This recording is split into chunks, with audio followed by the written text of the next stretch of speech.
My name is Rosalie Bennett. I'm 29 years old, and I've always believed that if you build your life carefully enough, nothing really falls apart without warning. Not overnight, not without signs. I work in IT support for a mid-sized healthcare company in Dallas. My life is quiet by design. Gym before work, tickets and spreadsheets all day, meal prep at night, weekends split between errands and the occasional dinner with friends. I don't like chaos. I don't leave things unresolved, and I don't ignore patterns. At least, I thought I didn't. My boyfriend, Aline Varga, is 26, charismatic in a way that doesn't feel forced. He doesn't try to be the center of attention, but somehow he always becomes it. He works in event coordination through a staffing agency, which is how we met. Our jobs overlapped just enough that we kept seeing each other, even when we tried not to. We had been together a little over a year. We didn't officially live together, but he stayed over often. He had a drawer in my bedroom, a toothbrush by my sink. His presence settled into my apartment so gradually it never felt like a decision. Looking back, that should have been my first clue. Aline had a sharp way of talking. I used to call it confidence. If a waiter was slow, he made it personal. If someone disagreed with him, he treated it like disrespect. When he was in a good mood, he was funny, effortlessly so. But when he wasn't, people around him became props in whatever mood he decided to perform. A few months into our relationship, he started bringing up immigration. Not directly, not seriously, more like testing the edges of a conversation. He'd ask what I thought about people marrying for documents, frame it like a debate. If I didn't give the answer he wanted, he'd roll his eyes and call me naive. Then he'd pivot, smile, soften his tone, act like it had all been a joke. I ignored it longer than I should have, because everything else looked normal. We went on trips, he met my friends, he posted me on his story. I told myself it was just his personality, blunt, online, performative. I told myself a lot of things. Last week, one of my coworkers messaged me late at night. He didn't explain anything, just asked if I had seen what Alin posted. Then he sent me a video file, not a link, a file, like he didn't want it traced back to him. I watched it once. Then again, because my brain kept insisting I had misheard it. It was a screen recording of Alin's Instagram Live. He was sitting on my couch, my kitchen visible behind him, wearing my hoodie like it belonged to him, like it was part of his brand. The camera angle was slightly low. He kept checking his reflection more than the comments. It started casually. Complaints, American food, American work culture, American dating. That tone he used when he knew people were watching. Sharper, more exaggerated. Then someone asked if we were serious. He laughed and said he was only with her for the green card. That Americans are so easy to fool. No hesitation. No pause. He smiled like he had just delivered a line he was proud of. I waited. For a correction. A laugh. Anything that would make it less deliberate. There was nothing. Instead, he added that I was stable, predictable, the kind of woman you could manage if you knew how. That conflict made me uncomfortable. That it made me easy. The chat filled with laughing reactions, and he leaned into it, fed off it. I stared at the screen long after it ended, trying to reconcile the person in that video with the man who had been sleeping in my bed. I texted him immediately, asked him what he thought he was doing. He replied almost instantly, "It's content, don't be dramatic." 10 minutes later, he showed up at my apartment. Didn't ask. Just arrived. Already defensive. He tried to frame it as satire. Everyone exaggerates online. I told him it didn't sound like exaggeration. It sounded intentional. He rolled his eyes, said I was proving his point by overreacting. So I asked him one question. If it was a joke, what exactly was the joke? He couldn't answer. He just kept repeating, "You know how I am." And I said, "That's exactly the problem." When he reached for my phone, trying to delete the video, I stepped back. That moment felt different, like something had shifted permanently. I told him to stop. Then I told him to leave. Not calm down. Not take a walk. Leave. He stared at me like I had broken something he assumed was guaranteed. Said I was being ridiculous. That couples fight. I said this wasn't a fight. This was a boundary. He refused at first. So I walked to the door, opened it, and said clearly that if he didn't leave, I would call building security. That changed his tone. He muttered something under his breath. Pathetic, I think. Grabbed his bag. Walked out. I locked the door behind him. And for the first time, I felt the shift. From girlfriend to witness. After I locked the door, I stood there for a full minute just listening. I expected him to pound on it, or shout in the hallway, or turn the whole building into an audience. But he didn't. I heard the elevator ding.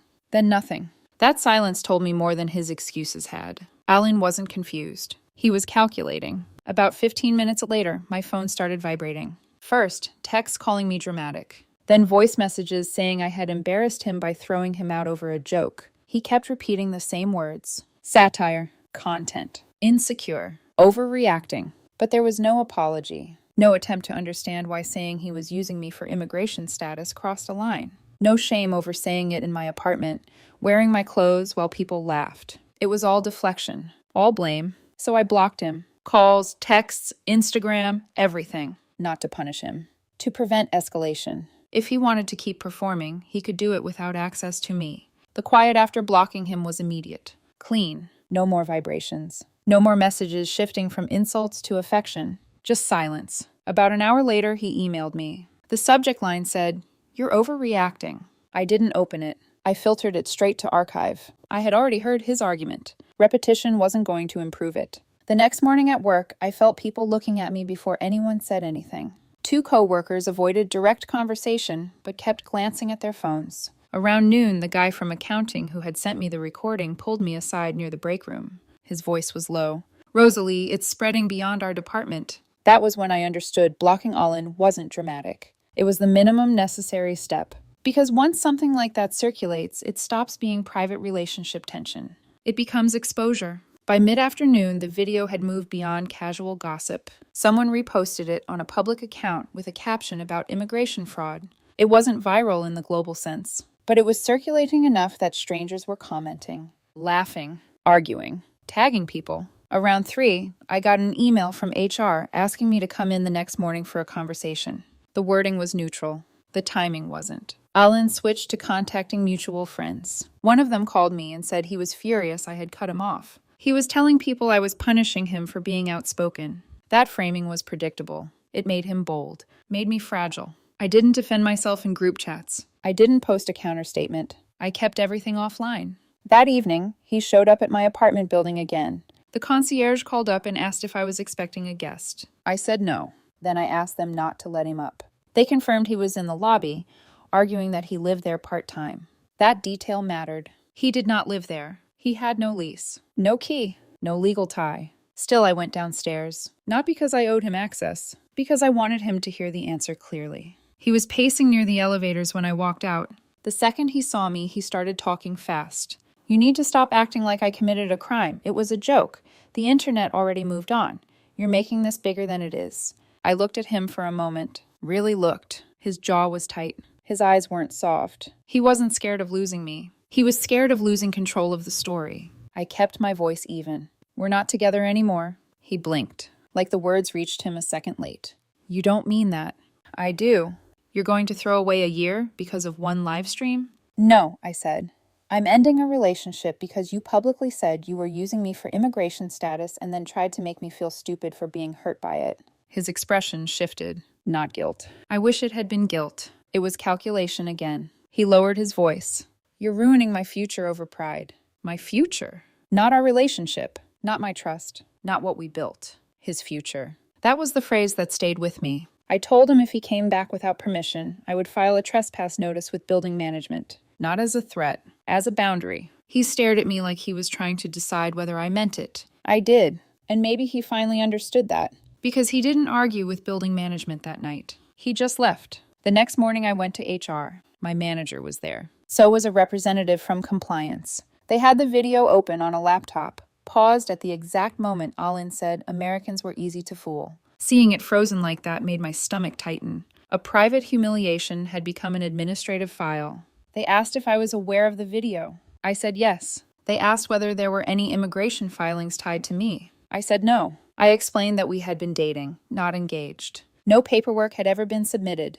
They were careful with their wording. They didn't accuse me. They framed everything as risk management. Because Aline was contracted through an agency connected to our company, anything suggesting fraud could reflect back on the workplace. Then the compliance rep said something that made the room feel colder. Content like this sometimes gets reported to federal agencies by third parties. She asked if I had any reason to believe his statement was genuine. I answered honestly. I said Aline had previously mentioned marriage in the context of resolving his immigration status. I clarified that I had never agreed to that, never encouraged it, never participated in anything fraudulent. They documented everything. When I got back to my desk, I had a missed call from an unknown number. I ignored it at first. A few minutes later, a voicemail appeared. The man identified himself as an officer with Immigration and Customs Enforcement. He requested a call back regarding an ongoing inquiry. That was the moment it stopped being about embarrassment. I stepped outside before returning the call. My hands were cold, not because I felt guilty, because I finally understood the size of what Aline had dragged into my life. The officer was direct, professional, neutral. He said they had received a tip, along with video evidence, suggesting potential intent to commit marriage fraud. He asked if I was willing to answer a few questions. I said yes, because at that point, pretending it was all a joke would have been the most reckless move left. I called the officer back from outside the building, standing near the side entrance, where the noise from traffic blurred into something steady enough to think through. He confirmed my name, confirmed that I had been in a relationship with Aline Varga, asked if I had seen the Instagram Live. I said yes. I told him it was the reason I ended the relationship. There was a pause on the line, not long, just enough to signal he was noting it down. Then he asked whether we had been engaged. I said no. Whether we had discussed marriage. I said only in general terms, the way most couples do when they're trying to imagine a future without defining it. And then he asked the question that actually mattered. Did he ever indicate to you that he intended to marry for the purpose of obtaining immigration benefits? I didn't answer immediately. Not because I didn't know, because I wanted to answer precisely. There were conversations, I said finally. He suggested that marriage would resolve his status issues. He framed it as practical, not romantic. Another pause. And did you agree to participate in that arrangement? No. That word felt heavier than it should have. Not because it was difficult, because it closed something completely. He asked if I would be willing to provide a written statement if necessary. I said yes. After I hung up, I expected to feel panic, or guilt, or something loud. Instead, I felt clarity. The situation had moved out of emotion into documentation, and documentation doesn't care about tone. That evening, despite being blocked, Aline found a way to reach me through a mutual friend. The message was short. Ice contacted me. What did you say? I didn't respond directly. I told the friend to tell him I answered truthfully. Nothing more. Within an hour, another message came through. You're overreacting. If you just clarify it with sarcasm, this disappears. Sarcasm. That word again. Like repeating it enough times could rewrite what had already been recorded. He said Americans love to ruin lives over misunderstandings. That line stayed with me. Not because it was offensive, because it revealed exactly what he thought this was. A misunderstanding, not a consequence. 2 days later, I got confirmation that he had been detained, pending a hearing related to his visa overstay and the investigation. When he finally reached me, it was through a monitored call. The connection had that faint delay that makes every word feel heavier. His first words weren't, "I'm scared." They weren't, "I'm sorry." They were, "You need to fix this." I closed my eyes for a second, not out of frustration, out of recognition. Even now, he wasn't asking. He was directing. What? They're accusing me of intending to commit marriage fraud, he continued. They're using the video as evidence. All you have to do is submit a statement saying we were planning to get married because we love each other, that it was exaggerated online. Simple, clean, a rewritten version of reality. I'm not going to lie, I said. There was a pause. Then his tone sharpened. Couples protect each other, Rosalie. I leaned against the wall, staring at the concrete like it could anchor the conversation. Your words are what they're using, I said quietly, not mine. You're letting them define what we had. No, I replied. You already did that. Silence. Not empty. Calculating. Then he shifted tactics. You're scared, he said. You don't want to deal with this, so you're hiding behind the system? That almost made me laugh. Not because it was funny, because it was predictable. I'm not creating legal exposure for myself, I said. That's not fear. That's reality. Another pause. Longer this time. Then, if I get removed, it's because you refuse to help. There it was. The guilt, placed carefully, like a final card. I chose my words slowly. Your visa overstay existed before the video, I said. The video was your decision. My responsibility is to tell the truth about my involvement. Nothing more. The call ended without resolution. No apology. No goodbye. Just silence. The next week moved quickly. I submitted a written statement. No embellishment. No speculation. Dates. Facts. Sequence of events. His hearing was scheduled sooner than I expected. I was asked to appear and answer limited questions about the nature of our relationship. Walking into that courtroom didn't feel dramatic. It felt administrative, quiet, structured, like everything else I had built my life around. When I took the stand, I kept my voice steady. We dated for a little over a year, I said. We were not engaged. He suggested marriage in connection with resolving his immigration status. I never agreed to that purpose. I didn't look at him when I said it, but I could feel his attention. Sharp, focused. When his attorney questioned me, he tried to shift the narrative, establish that our relationship was serious, progressing, that we had a future.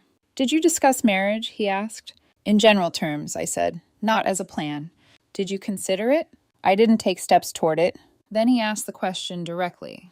Did Mr. Varga ever tell you he was using you? I didn't rush the answer. I chose precision again. He publicly stated he was with me for a green card, I said, and privately framed marriage as a practical solution to his status. I paused, then added, I did not agree to participate in anything fraudulent.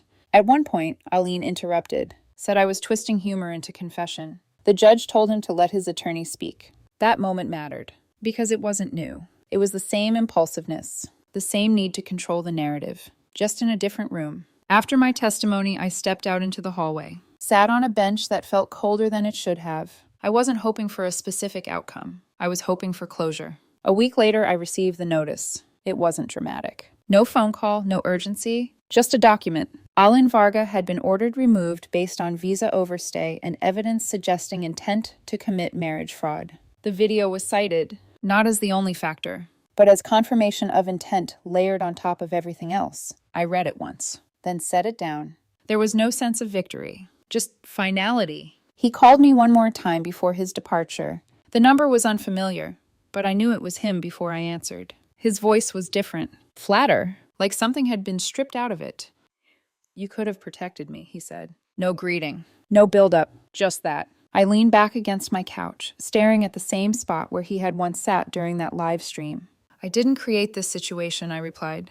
You chose the system over me. I chose not to lie. Silence. Not angry. Not emotional. Just empty. There was nothing left to argue about. Nothing left to fix. He didn't say goodbye. The line just went dead. He was removed within the month. I didn't go to the airport. I didn't send a message. There was nothing productive left to say. For a while I expected fallout. Angry posts. Accusations. Something loud and messy. But nothing came. The internet moved on. People at work stopped mentioning it. The entire situation faded. Administratively and socially, it closed at almost the same pace. 3 weeks after he left, one of his friends reached out to return a few things he had left behind in a shared locker at the office. A jacket, a charger, small, forgettable items. She tried to frame the whole thing as a misunderstanding. Said Aylin had been under pressure, that I could have softened my testimony. I told her calmly that softening facts under oath is called lying. That ended the conversation. What stayed with me wasn't the hearing, or the call, or even the video. It was how close I had come to normalizing everything before it escalated. A month earlier, he had asked if I would consider marrying him sooner rather than later, said his situation was complicated. At the time, I treated it as impatience. Now I see it for what it was. Escalation. If he had never gone live, if he had kept pushing privately, I might have adjusted, compromised, explained it away. First, a courthouse ceremony, then shared accounts. Then interviews where we would have to rehearse a version of our relationship that wasn't entirely real.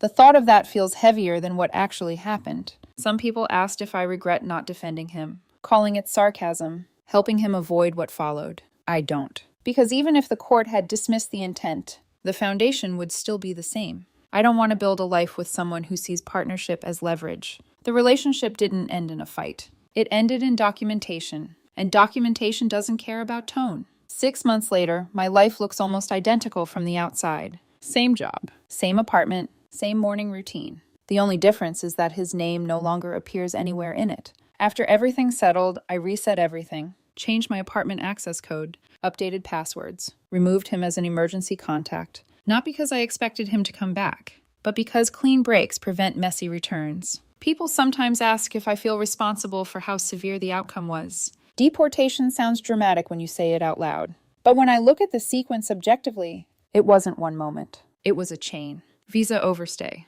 public statements suggesting intent, an investigation. My testimony didn't create those facts. It confirmed them. I've thought about the version of events where I lie for him, where I say it was all a joke. Maybe he avoids removal. Maybe we rush into something to make it look real. Maybe I spend years proving a story that was never true to begin with. That version feels heavier than reality. The most uncomfortable part wasn't losing him. It was realizing how easily I had rationalized him. He was blunt. I called it honesty. He was dismissive. I called it cultural difference. He tested boundaries. I called it passion. It took a public statement and federal consequences for me to fully accept what had already been there. I don't hate him. I don't feel triumphant. I feel relieved. Relieved that I blocked him when I did. Relieved that I did not try to manage his narrative. Relieved that when I was asked directly, under oath, I answered without distortion. If there's anything I've learned, it's this. When someone tells you who they are, even if they're smiling, even if they call it a joke,